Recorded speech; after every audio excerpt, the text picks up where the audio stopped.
on Saturday afternoon, August 27th. At 5 o'clock, we set sail, heading toward Alaska. Alaska is our largest state, with an area equal to 20% of the area of the lower 48 states.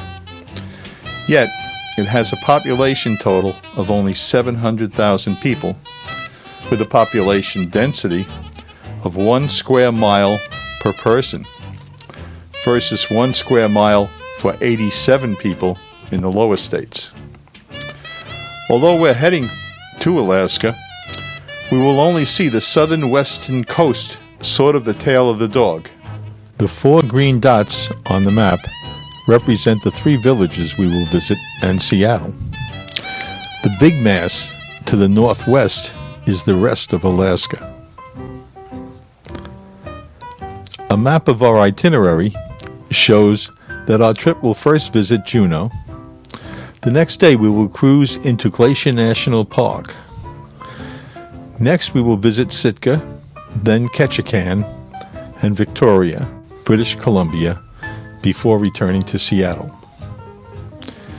Days at sea are passed with bingo, bridge, massages, and trivia quizzes. So you have the names already. Your job is to take those 5 names and put them in order from, if everyone was alive today, who is the oldest? Who is the youngest?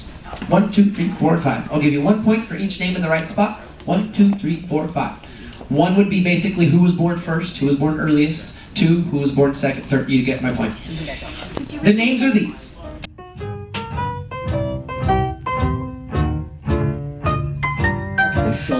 Tastes distinguished by the tongue.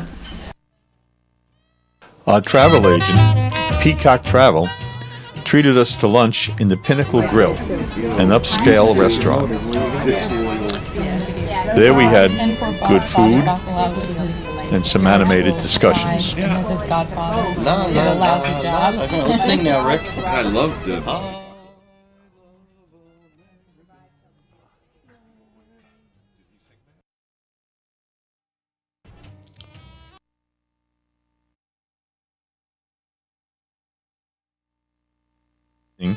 There was a string quartet playing just outside the dining area. It was a nice place to meet before going in to dinner.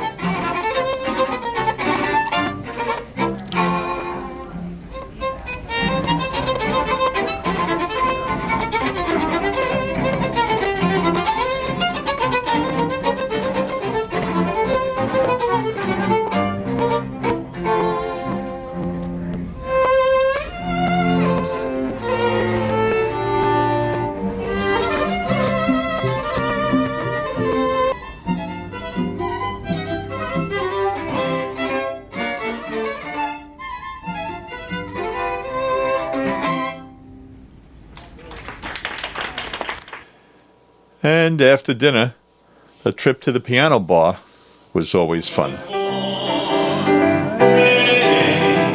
You got those banjos strumming, you're plucking out the tune to beat the band.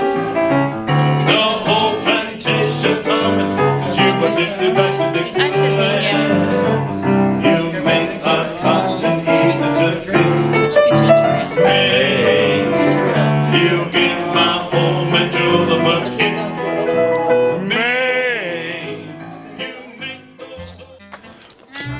On Monday morning, we arrived in Juneau, Alaska, a total distance of 920 miles from Seattle. Juneau is the capital of Alaska. It has a population of only 32,000 people, the largest employers being the federal, state, and local government. Tourism attracts about 1 million people each year in the summer months, and the fishing industry is still viable, if not as large as it was in the past. The town map shows the 3 cities we will visit in Alaska. The Google photo demonstrates why these 3 cities are not accessible by road, only by plane or boat, as they are surrounded by mountains And even if a road could be built, the ability to keep it plowed would be impossible.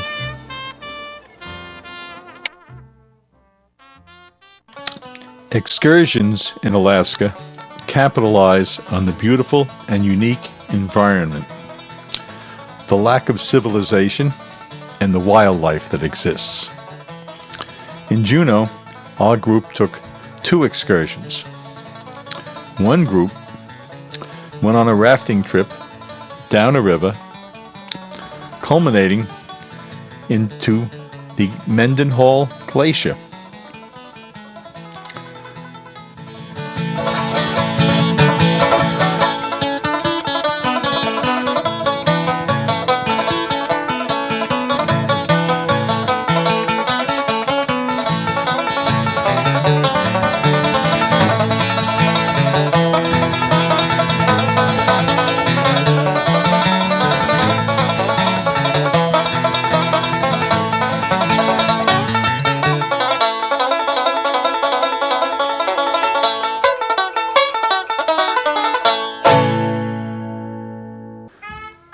Mike and Jake went on a photo tour, first by boat and then by land. They spotted orca whales in the water and soon were surrounded by them. Once off the boat, Mike and Jake went looking for bears. Jake found one. Next, he found a strange animal, a sloth, some nice waterfalls, and then a bald eagle. And finally, there was a visit to the Mendenhall Glacier. After their raft trip, the rafters took a tram to a mountaintop that revealed the town of Juneau below and the ships in the harbor. On Tuesday, we visited Glacier National Park to view the Hubbard Glacier. As we approached the glacier, we all went to the crow's nest at the front of the ship to view it. We approached the glacier from the starboard side first. Then, as we got closer, the captain said he would turn the ship so the port side would have a look. As our cabin was on the port side, we returned to it and enjoyed the viewing of the glacier with pizza and cookies. Your boy that said it was a terrible cookie. Oh, I think the cookies are good. Yeah. It's a shame you would have liked it. No, very much. Chicken korma. Indian food. Oh, Indian food? Mm-hmm. Spicy chicken and cream sauce. It wasn't that spicy, but it was pretty good. All right, nice little bite to it, but it wasn't like deadly. There was like a gigantic.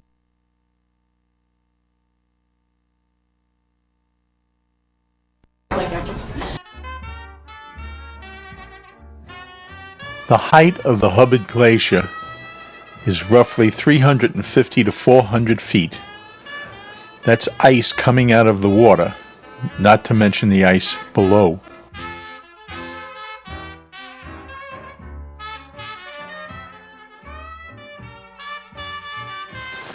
On Wednesday, we went to Sitka. All 8 of us tendered to the town dock. Sitka has a population of roughly 9,000. It is only accessible by boat or plane, but it does have a history. Sitka was the site of the ceremony in which the Russian flag was lowered and the United States flag raised after Alaska was purchased by the United States in 1867. Sitka served as the capital of the Alaska Territory until 1906. Richard and Susan toured the city and its museums.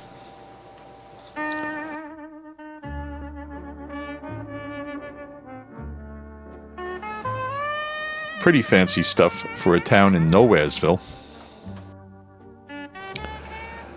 Irene, Susan, and I took a wildlife search. We boarded a large boat with seats and windows all around. The upper deck contained a wheelhouse and an observation area around the perimeter of the ship. A lookout first looked for humpback whales.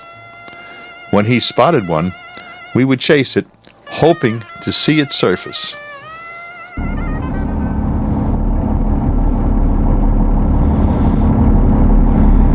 I'll come alongside him here, we'll parallel him and kind of get a look from this side, then I'll try to swing back there behind him so when he flukes we can maybe catch that tail.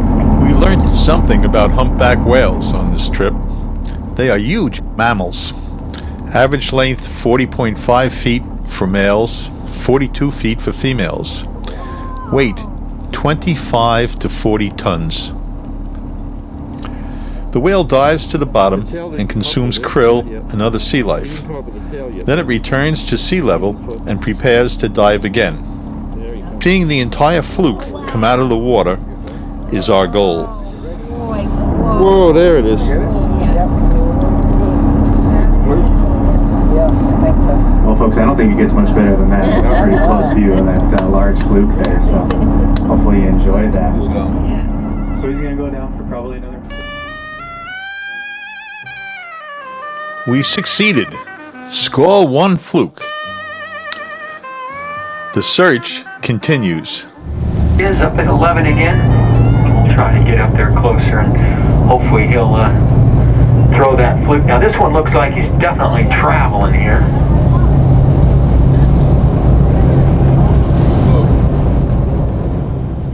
These whales only stay in Alaska in the spring and summer. Then they head for warmer weather, going to places like Hawaii to mate. The design of the fluke is like a fingerprint.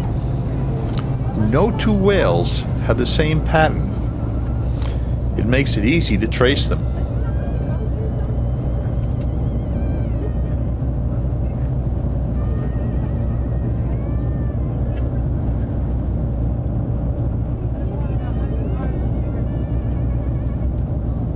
It looks like we might get another fluke showing.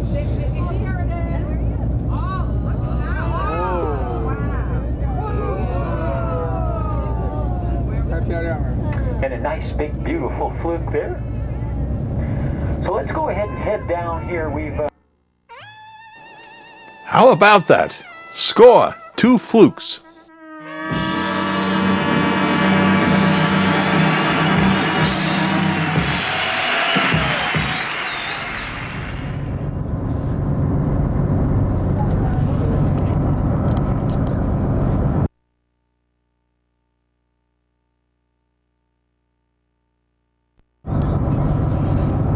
Next, we hunt for sea otters.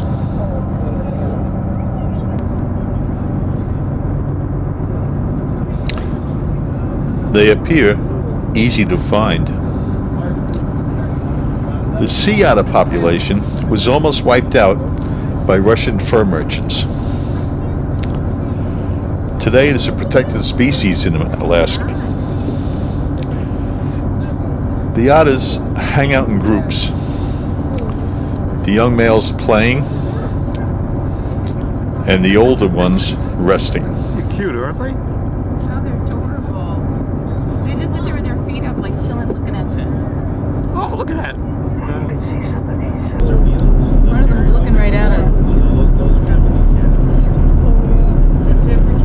It's like they're playing. They're just like, oh, they're hitting. They have harbor seals. Yeah, we'll hopefully see those guys. Sea lions are a little rare. There's been a population. Hanging out in their back, give you an idea of their size. The males here, they can weigh 70 pounds up to 100 pounds and be about 5 feet in length. Just to give you an idea, if you had a dog that size, that'd be considered a big dog. Look at their lighter faces. You can see some of them have lighter than others. Now the older you get, just like humans, the older these guys get, the whiter in the face they get. So you can kind of tell who the older ones are with their whiter faces.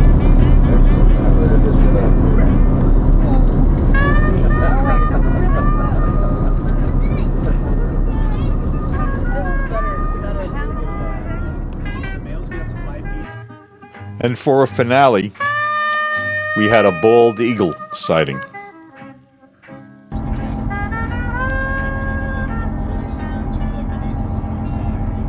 We were then taken directly back to the Wester Dam to end our hunt. Ketchikan. With an estimated population of 7,400, it's the 5th most populous city in Alaska. Ketchikan's economy is based upon tourism and fishing, and the city is known as the salmon capital of the world.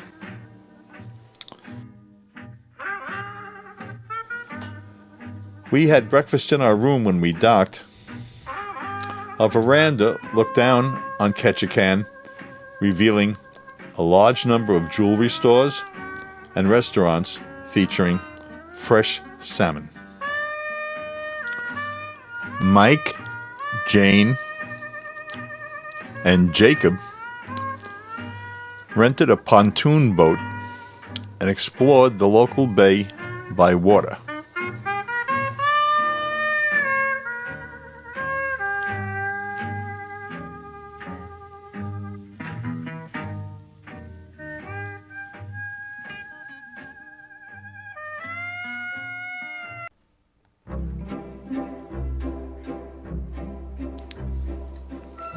Susan, and Richard went ziplining through the forest.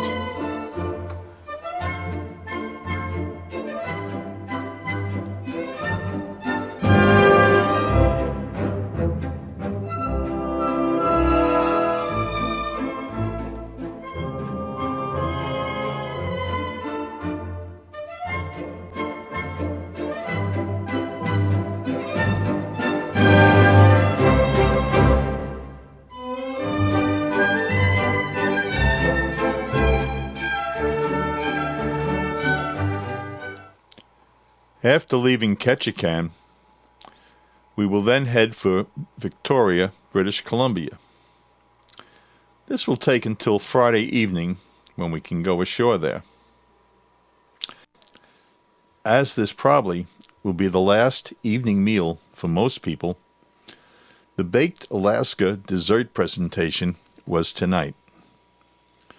The all-Philippine dining crew dances and serenades us with a dessert presentation as they bring out the Baked Alaska.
The Baked Alaska shown here is as it's presented at the Pinnacle Grill.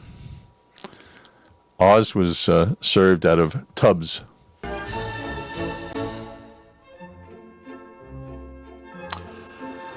Friday was a day at sea.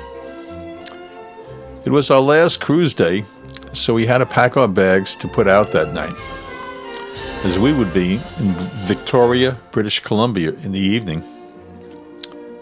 Victoria is only about 100 miles from Seattle, which makes it a convenient stop for Holland Americas. But as we will arrive at 6:30 Friday evening, it's not convenient to cruises. We took a bus through the city and then to the Bukit Botanical Gardens. A lovely flower display, although we had to walk in the dark and really could not appreciate the overall designs of the gardens.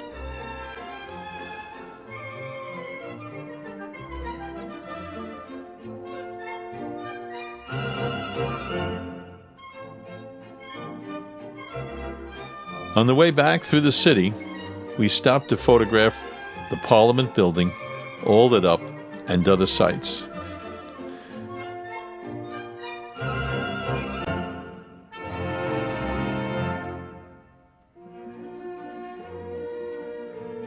We returned to the ship at about 11 p.m., grabbed some pizza for our dinner, and put out our bags to be collected. Our cruise to Alaska has to have been one of the most satisfying cruises we have taken.